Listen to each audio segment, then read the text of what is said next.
অভ্যুত্থান পরবর্তী সময়ে এই নির্বাচনে আমরা আশা করিনি এবং সেটার অভিযোগের প্রমাণ পেয়েছে প্রশাসন। এবং আমি নিজে গিয়ে দেখেছি যে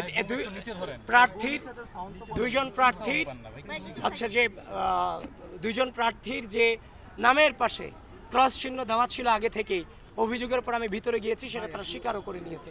অমর একুশে হলো সেম ঘটনা ঘটেছে এবং এই কেন্দ্রেই এক সহকারী প্রক্টর তিনি শিবিরের প্যানেলিস্ট দিচ্ছেন, কিন্তু ছাত্রদলের প্যানেলিস্টকে যিনি বিতরণ করছে আমাদের সেই পাঠ্যক্রম সম্পাদক সূচনাকে তিনি হুমকি দিয়েছেন তার ছাত্রত্ব নষ্ট করে দেওয়ার। তিনি তো এই হিংস্র হতে পারেন না। সুতরাং আমরা আনুষ্ঠানিক অভিযোগ করতেছি। মনে রাখবেন, যারা কারচুপি করেছে ইতিমধ্যে অভিযোগ এসেছে।